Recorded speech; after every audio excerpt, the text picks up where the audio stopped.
Thank you. It's nice to be here. I'm not sure if I'm really young enough to talk on this subject, but we'll try.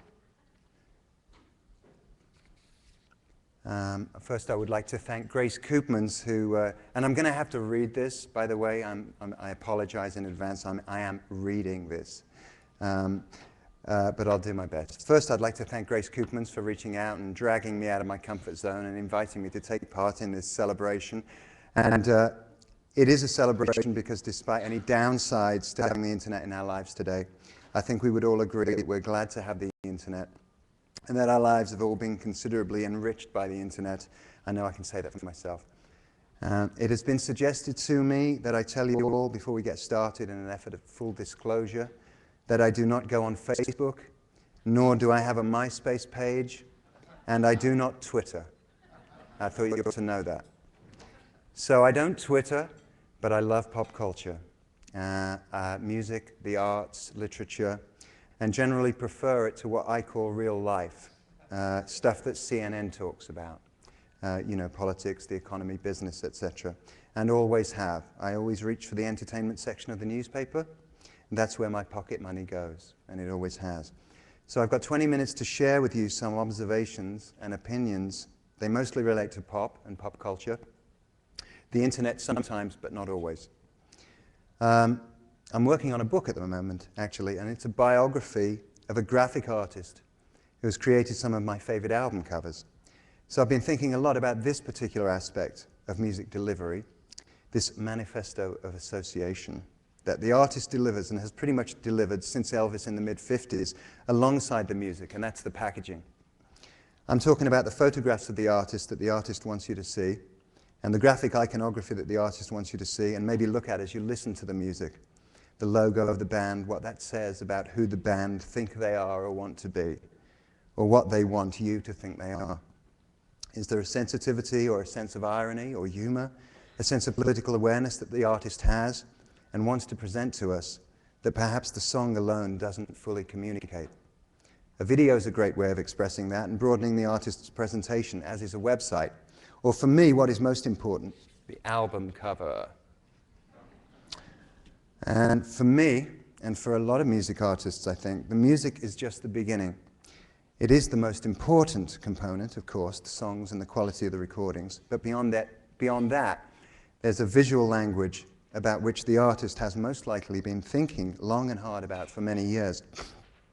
For example, the Guns N' Roses tattoo logo, the Rolling Stones Lips logo, which Andy Warhol got credit for, but was actually the work of a London art student named John Pash, and I think he got about £50 for doing it. And that visual material, together with the music, creates what I call the manifesto. And quite often, it's the visual material that attracts the attention and engages the imagination of you and me, the potential audience for the artist, before we've heard a note of the music. Before I ever heard a note of music by The Clash, I claimed them as my new favorite band because of the way they hand-painted their clothes using Jackson Pollock paint splatters and stenciled numbers and letters. And they created this iconography and this mythology around themselves. And also from seeing fragments of lyrics quoted in the music press. So before they ever came and played in my hometown or made a record, I was fascinated by them and considered myself a fan. Their first record actually came as quite a disappointment, and it took about 18 months for them to actually make a recording that leapt up out of the record player and grabbed us by the throat. And that song was called Complete Control, by the way, and I've written here that it was a snarling assault of the record company that they had signed to the previous year, CBS, which is now Sony. The Clash had a long and fruitful relationship with CBS, Sony in fact, but it was good for their manifesto to be seen having a public war with a multinational US-based record label. And we presumed at the time that the record label had tied them up and threatened their families with death if they did not sign a lifetime contract. That's by the way, really, isn't it? So I'd like to ask you guys a few questions. I'd like to ask you, in the last month, how many of you have downloaded music off the internet? And how many of you, and this isn't really relevant, but I'm going to ask it anyway, how many of you paid for it? And those of you that did pay for it, how many of you downloaded the artwork, the associated artwork with the music? And did any of you print up that artwork so you could have it as a standalone piece? Nobody. Okay. And did anybody download the lyrics?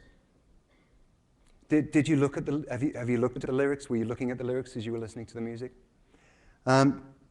Getting asked to speak here today has caused me to think a lot about how the internet is changing the way we absorb music and the artists who create the music and how we appreciate them and think about them. And I'd like to talk about some of the experiences I've had, beginning with when I was a teenager.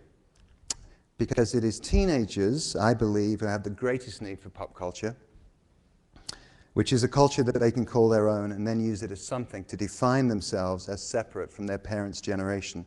And their parents' ideas, especially their parents' ideas about what is cool and what is good, which means it is usually the culture of now, this minute, that they are most attracted to.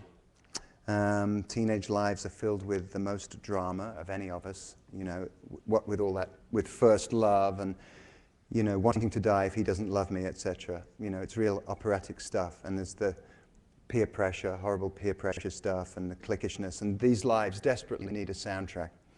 I hated being a teenager until I discovered just how powerful the world of popular music was. And it helped me find an identity and define myself. Not just the notes and beats, but the icons and the haircuts and the clothes and the liner notes. So music saved me in a way, or at least it gave me a sense of direction of how life could be. And I became a teenager in 1972. And something that I often think about is this, and that is in 1972 I was listening to music that was almost exclusively had been made in 1972. You know, some of it had been made in 1971, but that was about it, with few exceptions. And something the internet has most definitely done is that it has brought more music from more places and more eras into the hearts and minds of us all, but young people in particular, which is great. And most students I know have an extremely broad appreciation of music, far broader than I did. Obviously classic rock is very popular, to all sorts of vintage and world music. And my stepson is at NYU, and he was telling me how he's currently into Cole Porter and music from the 20s and swing music from the 40s.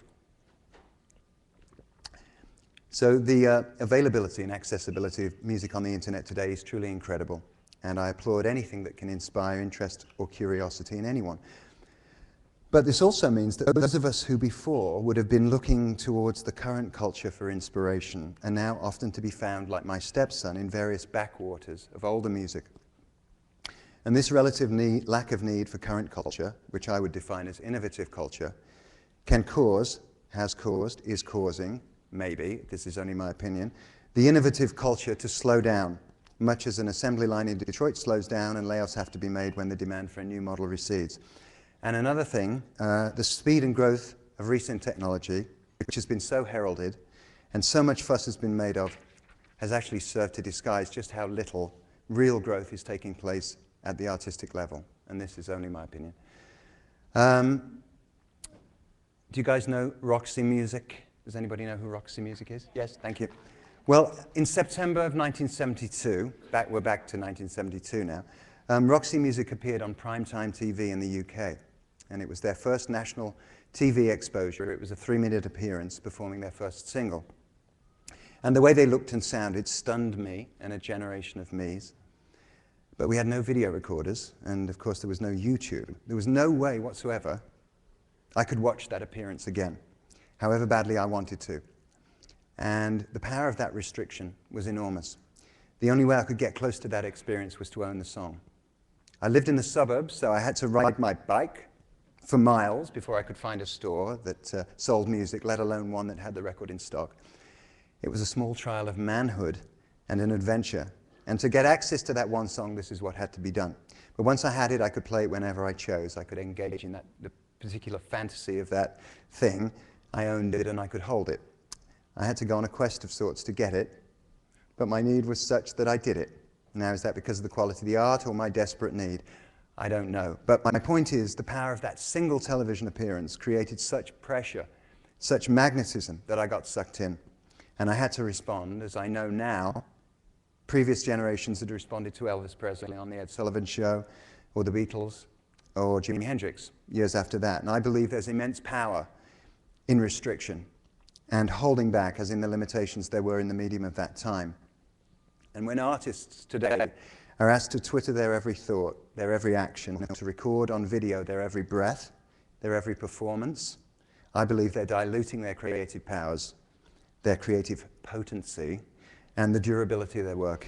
And in the long run, I believe they're also diluting the magical power and the magnetic attraction that they can or will ever have over their audience. Because I wonder if I'd had unlimited access to that first Roxy Music TV appearance, if I'd had unlimited access to knowledge of their personal quirks, if I'd been able to access film footage of every performance, every rehearsal, every interview they gave that year from around the world, then I believe the bubble of my obsession would have burst a long, long time ago, and I'd have ceased being a fan a long time ago. And I'm still buying copies of that first Roxy Music album.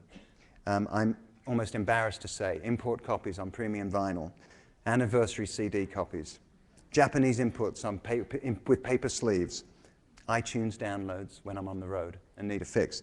Such was the power of that initial strike. So music companies, take note. It says half-time here.